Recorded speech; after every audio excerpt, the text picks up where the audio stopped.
Hi guys, welcome to the show. Today we're going to talk about something that not everybody can qualify, but if you can, it can give you some big tax savings and help you save for retirement. I'm talking about an HSA, a health savings account.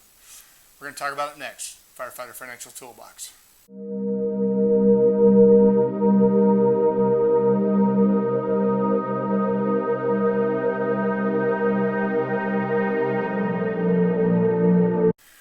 Hi guys, welcome back to the show. Today we're going to talk about a health savings account. Now, not everybody qualifies for these, but if you do, it can give you some big savings on your taxes as well as help you save for retirement. We're going to talk about how.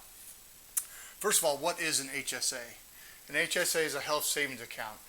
It's designed for people to save money pre-tax so that they can pay for healthcare expenses.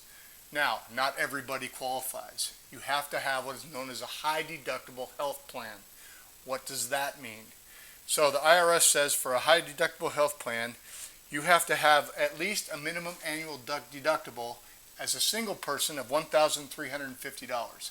Now, if it's a family plan, the minimum deductible is $2,700, so a little bit higher. And it also says the max out-of-pocket deductible per year for an individual is $6,750, while the max for a family plan is $13,500. So these are pretty big numbers, and the reason it is the idea is obviously because your deductible is higher, it gives you an opportunity to save some money so that when you have to do those expenses, you can pay for them that way.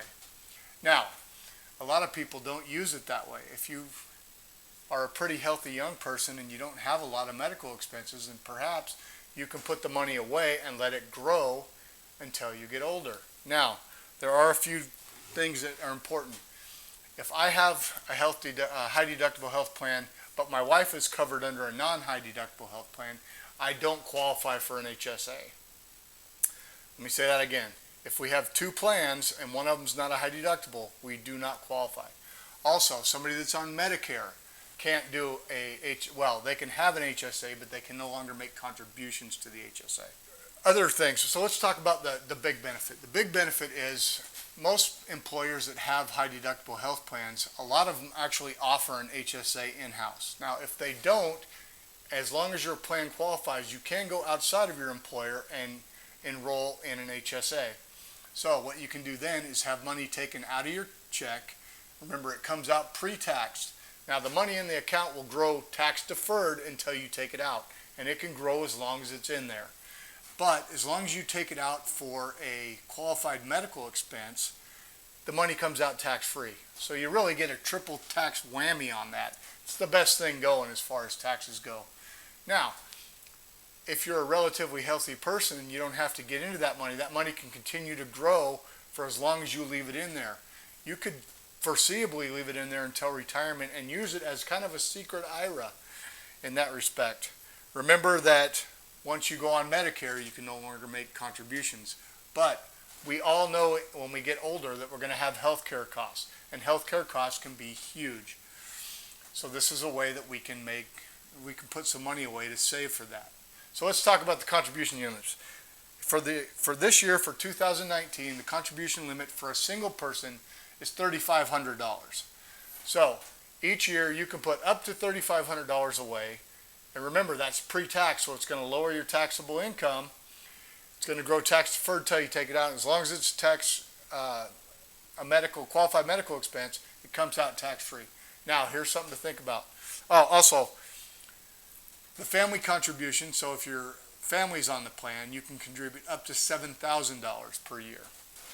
Now, if you're 55 or over, you get $1,000 per year catch-up.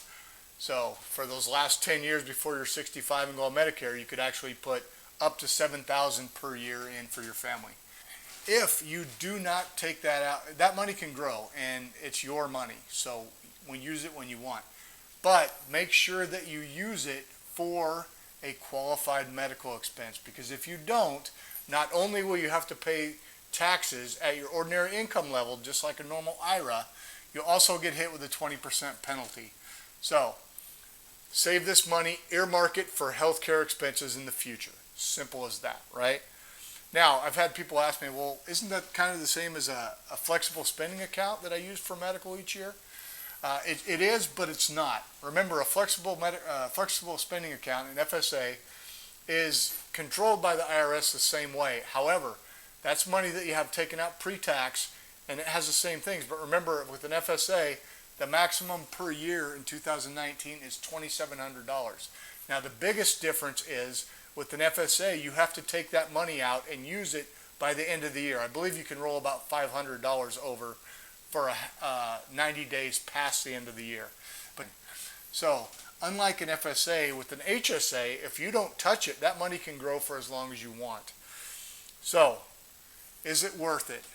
Absolutely. If you have the opportunity to do an FSA because you have a high deductible health plan, you guys, this is something you want to take advantage of. For A, the tax savings.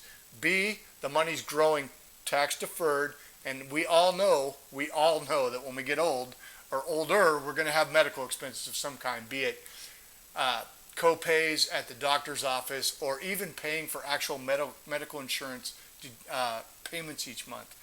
We're going to have costs. So this is a good way to plan for your future, save some tax money now, and put away some money for the future with an HSA. Now, I will say I am not a tax professional. So if you have questions about this, talk to a professional. Make sure you understand the rules. Make sure your plan qualifies so that when you do it, you're taking fair of the advantage. I hope you got something out of this. If you did, give me a thumbs up. Smash the like button. Think about subscribing to the channel. Also, if you're interested in this stuff, check out my website, firefighterfinancialstoolbox.com, and we'll see you again next week. Thanks a lot.